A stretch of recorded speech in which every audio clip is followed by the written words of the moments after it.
let's go, let's go.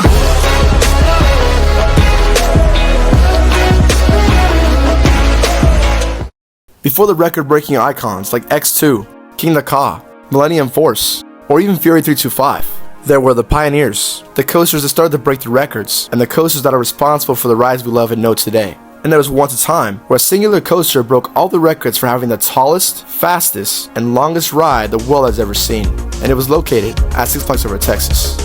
This is a coaster that still exists now. It's not defunct, but its history isn't as remembered as clearly as it was before. So in today's video, we're looking at the history of the Shockwave, the coaster that changed everything and was responsible for a dramatic change in the future of coaster design.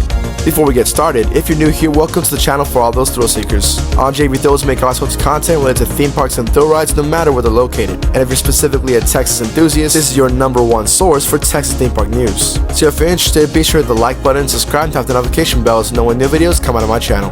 Anyways, without further ado, let's get into today's video. A lot of roller coaster fans have been waiting for. We're talking, of course, about the opening of the latest amusement ride at Six Flags Amusement Park.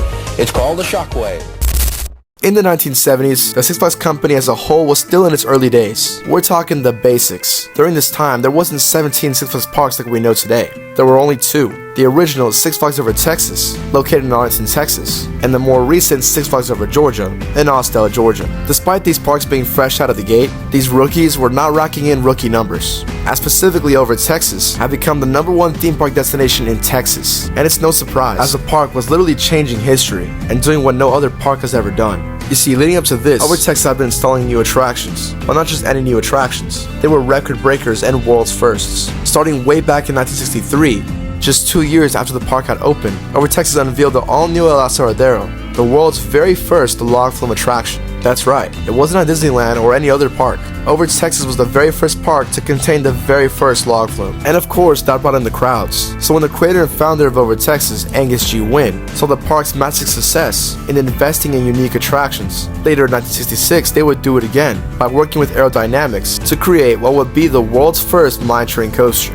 Some argue that Runaway Mine Train would be the world's first tubular steel coaster, but actually it wasn't. Sadly, that record goes to Disney with the Matterhorn bobsled. But regardless, this coaster was definitely an innovation, as it used tubular steel tracks, which were still very new at the time, and made twisting and winding layouts to bring in thrill to guests. Not to mention it contained 2 lift hills, again very new for the time. And the best part for me is theming. Maybe today's Six Flags theming is kinda mid, but back in the day, they knew what was up. And Runaway Mine Train was the most highly themed coaster in the park, with cascades and caves, and the coaster literally dropping underwater, which this isn't confirmed, but to my knowledge, was the first ever coaster to do that.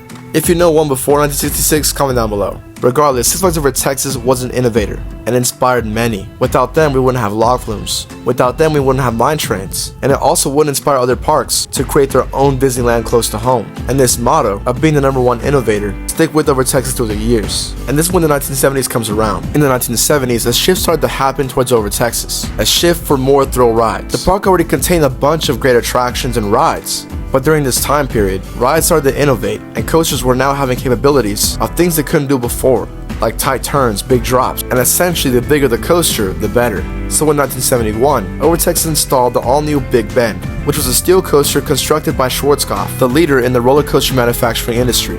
And this coaster was no different in terms of breaking the norm. Big Bend contained very special elements, like a lift hill that was electrically powered, and not to mention, this coaster's layout was massive. One of the biggest investments that Over Texas had ever received, and this massive coaster was all envisioned by Schwarzkopf. Like I said, he was a leader in the manufacturing of roller coasters, and during this time, he was rolling out with new additions and new models that theme parks had never seen before. Before this Speed Racer model, there was the Jetstar, which is common in fairs and smaller theme parks, but never anything very big. So when Over Texas asked Schwarzkopf for the job, it was something never before been done. But they did it, and it was a success. But at the time, little did Six Flags Over Texas and Schwarzkopf know that this one addition would create the domino effect of the century.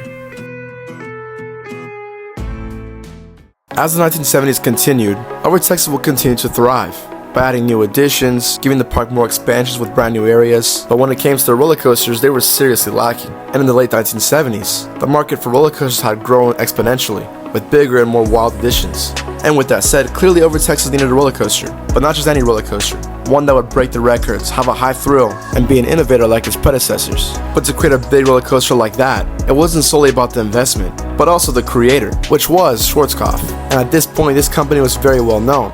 Not only did they work with over Texas to create Big Bend, a very unique coaster, but also another coaster of Schwarzkopf was taking off and being known across the world. This coaster being Revolution, located in Magic Mountain in Valencia, California. The ultimate white knuckler is ready, but before you ride it, take a good long look. Revolution soon became the world's first vertical loop coaster and literally revolutionized what a roller coaster could do.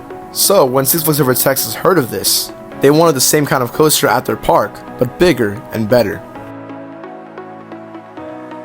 Just like old times, Over Texas reconnected with Schwarzkopf for a very special kind of project. Not only did Over Texas want a bigger and better coaster than Revolution, but they wanted something unique to the park, and they were looking for an icon. So when coming up for the location of this new coaster, they found a completely new area that would fit the bill. You see, the very special thing about Six Flags Over Texas is that it's located right in the middle of the Metroplex of DFW. And not only that, but it's right next to the intersection of Interstate 30 and Highway 360. Meaning, no matter if you're going to Over Texas or not, if you're going to Dallas or Fort Worth, you're probably taking this highway, and you're going to see Over Texas. And the park came up with the genius conclusion to install this brand new record-breaking coaster right up against the highway, being the very first thing you'll see when you're pulling into Six Flags or just passing it, making it the all-new highlight for Over Texas. So with the site officially planned, just like old times, Over Texas reconnected with Schwarzkopf, as they were the only company at the time that'll be willing to do a risk like this, and they've proven to be very successful with modern roller coasters. But this wouldn't be some revolution too.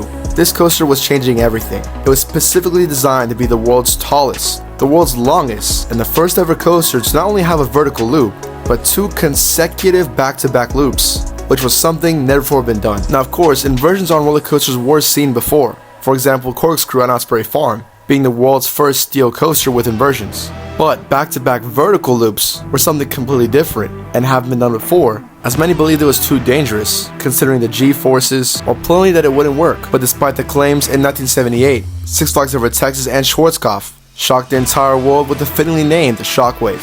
The definition of shockwave means a widespread feeling of shock caused by an unexpected event, and sure enough, the definition describes this coaster perfectly, as it was a surprising record breaker, and no one expected Over Texas to pull it off. Despite this, the coaster opened up with the bang on April 22nd, and the first 28 riders actually held onto balloons as they went up the lift hill. When the coaster made its turn for the first drop, the riders let go, officially commemorating the grand opening of the all-new Shockwave, the park's 5th roller coaster.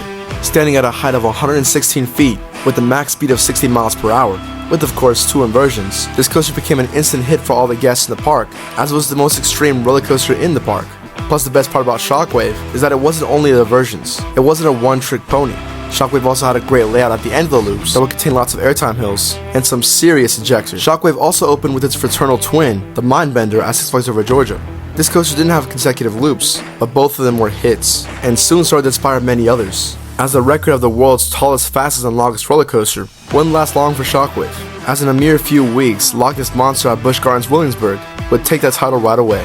Despite this, the coaster was an icon, and was exactly what Over Texas needed, as shortly after, more bigger investments would come in, with coasters like Judge Wood's Cream, the iconic Texas Giant, and etc. When you would see a picture of Shockwave, you knew it was Over Texas. But despite its icon status and popularity, modern technology and the changing times would affect this coaster greatly. By 2016, Shockwave was still a great coaster, but it wasn't the go-to like before. In that time, new modern coasters were the thing, and especially with the debut of the world's first steel hybrid, New Texas Giant, Shockwave became known as a classic coaster, and attendance for the ride was very poor. Not only this, but the plot of land that Shockwave stood on was known for being a flood zone, and many times would the coaster get flooded and damaged. So with constant closures, and the location of this coaster being the very back of the park, it was no wonder attendance was suffering. So in efforts to help the coaster, in 2016, in part of a marketing stunt but also new trial of VR on roller coasters, Shockwave received the new Revolution, a VR game that you could play while riding the roller coaster, and essentially would sync up with the ride. This actually drew in the crowds, and brought some popularity back to Shockwave, but the VR was definitely a hit or miss. There was times it wouldn't be synced up, dispatch would go very slow, but it was still a unique experience, and it did really help Shockwave. Fast forward to present time, the coaster still exists to this day, and is still very much beloved by many enthusiasts, because despite the age of this coaster, it can truly pack a punch, sometimes even more than modern roller coasters, especially considering Shockwave's unrestricted restraints, with it only being a lap bar, and if you sit in the back, you're definitely going to be flying out of your seat. In today's modern time, Schwarzkopf coasters actually is not as common as before, considering the company went out of business and no longer creates thrill rides. The reason behind grades like this still exist is 1, the attendance of the people riding the coaster, but 2, with the help of different modern coaster companies, like Premier. In fact, recently, the sister of Shockwave, Mindbender at over Georgia, received a renovation under Premier, giving it new trains and a smoother layout.